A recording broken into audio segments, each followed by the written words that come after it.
කොහොමද ඔයාලට? හොඳින් ඉන්නවා කියලා හිතනවා.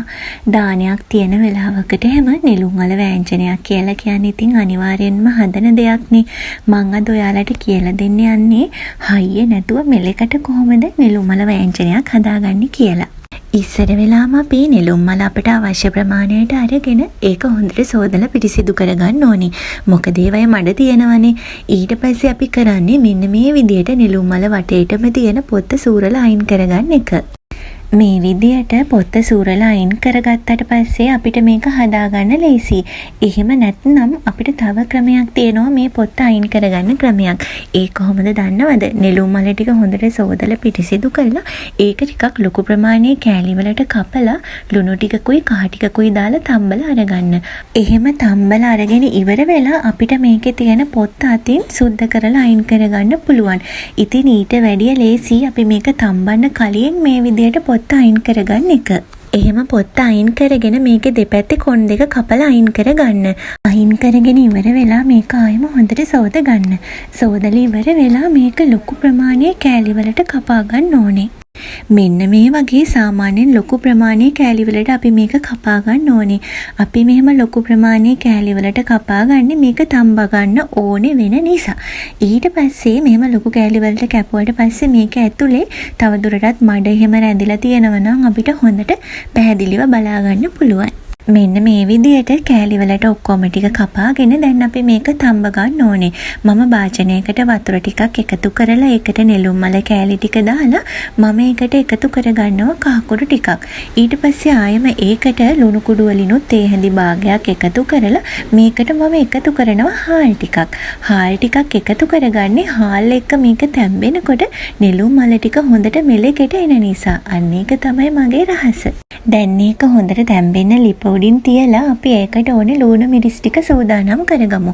මම මෙතන අරගෙන තියෙනවා ලොකු ප්‍රමාණයේ තක්කාලි ගෙඩියක් පොඩියට කපලා ආයෙම අමු මිරිස් කරල් කීපයකුත් පොඩියට කපලා අරගත්තා. ඊට පස්සේ ලොකු ලුණු ගෙඩියක් පොඩියට කපලා අරගෙන තියෙනවා. ඊළඟට රම්පේ කරපිංච ටිකකුත් සූදානම් කරගෙන සුදු ලුණු බික් 3-4කුත් පොඩියට කපලා අරගන්න. ඒ ටික තමයි අපිට මේකට ඕනේ කරන්නේ. දැන් ඔන්න නෙළුම් මල ටික හොඳට තැම්බිලා තියෙන්නේ. අපි ඒක මෙන්න මේ විදිහට ලිපෙන් අයින් කරගන්න ඕනේ. බලන්නකො මං එකට එකතු කරපු හාල් ටිකත් හොඳට තැම්බිලා තියෙන්නේ. මෙන්න මේ ප්‍රමාණයට නෙළුම් මල ටික තැම්බුණාට පස්සේ අපි ඒක ලිපෙන් අයින් කරගෙන ඒක අපිට අවශ්‍ය හැඩයකට කපා ගන්න ඕනේ. මේක සාමාන්‍යයෙන් දිග හැඩයට වගේ කපා ගන්නත් පුළුවන්. මං අද කපා ගත්තේ මෙන්න මේ වගේ රවුම් හැඩයට එන්න. පෙති පෙති වගේ. ඔයාලා මේක කපා ගනිද්දී ගොඩාක් ඝනකම් හිටින්න කපන්න එපා. මේ වගේ සාමාන්‍ය ප්‍රමාණයට තුනී වෙන්න කපා ගන්න. දැන් මම භාජනයක් ලිපේ තියලා ඒකට පොල් තෙල් ටිකක් එකතු කරනවා. පොල් තෙල් ටික රත් වෙනකොට මම ඒකට අබෑට වලින් තේ හැඳි භාගයක් විතර එකතු කරනවා. අබෑට ටික පුපුරු ගහගෙන එනකොට මම ඒකට කපා ගනිපු ලොකු ලුණු ටිකයි සුදු ලුණු ටිකයි ආයෙම ඒකට රම්බේ කරපිංච ටිකයි එකතු කරනවා. ඊළඟට තක්කාලි ටිකයි අමු මිරිස් ටිකයි ඒකටම එකතු කර ගන්නවා. ඊළඟට අපිට තියෙන්නේ මේක ටික වෙලාවක් හොඳට තෙම්පරාදු කරගන්න එක. මේ අපි එකතු කරගනිපු දේවල් ටික පොල් තෙල් ටිකත් එක්ක හොඳට මිශ්‍ර වෙලා ඒක හොඳට තෙම්පරාදු වෙනකන් විනාඩියක් දෙකක් විතර ලිපේ තියාගන්න. ඊළඟට මේකට කහ කුඩු වලින් තේ හැඳි කාලයි ලුණු කුඩු තේ හැඳි එකයි උළු හාල් කුඩු වලින් තේ හැඳි කාලයි ආයෙම 3-5 කුඩු වලින් නම් ටිකක් වැඩියෙන් එකතු කරන්න ඕන. සාමාන්‍යයෙන් මම මේකට මේ හැඳි එකමාරක් විතර එකතු කරගන්නවා. මේ දේවල් ටික එකතු කරලා තෙම්පරාදුණු ලුණු මිශ්‍රණයත් එක්ක මේක හොඳට කලවම් කරගන්න ඕනේ. ඔක්කොම දේවල් ටික හොඳට තෙම්පරාදුණාට පස්සේ මම ඒකට අර තම්බල පොඩියට කපා ගනිපු නෙළුම් මල කෑලි ටික එකතු කරනවා. පොඩි දෙයක් අමතක වුණානේ අපි මේකට කුරුඳු කෑලි කීපයක් එකතු කරගන්න ඕනේ. ඒක අර තෙම්පරාදු මිශ්‍රණයට එකතු කරගන්න. මෙහෙම එකතු කරගත්ත කියලාත් ප්‍රශ්නයක් නැහැ ඉතින්. නෙළුම් මල කෑලි ටික එකතු කරලා මේක අර තෙම්පරාදු මිශ්‍රණයත් එක්ක හොඳට කලවම් කරගන්න ඕනේ. ටික වෙලාවක් එහෙම තෙම්පරාදු කරගෙන ඉවර වෙලා මම ඒකට එකතු කරනවා හොඳ උකු පොල් කිරි වලින්. සාමාන්‍යයෙන් නෙළුම් මල ටික වැහෙන ප්‍රමාණයට වගේ එනකම් අපි මේකට පොල් කිරි ටික එකතු කරගන්න ඕනේ. අපි එහෙම කරන්නේ නෙළුම් මල ටික තැඹිලා මදි වගේ වෙලා තිබුණොත් එහෙම ආයෙම පොල් කිරි ටිකත් එක්ක හොඳට ඒක තැඹෙන නිසා මේ විදිහට පොල් කිරි ටික එකතු කරලා අපි ඒක හොඳට කලවම් කරගන්න ඕනේ. කලවම් කරගෙන මේක වහලා ටික වෙලාවක් ලිප උඩ තියලා සැරින් සැරේට මෝඩිය අයින් කරලා මේක ආයෙම කලවම් කරගන්න ඕනේ.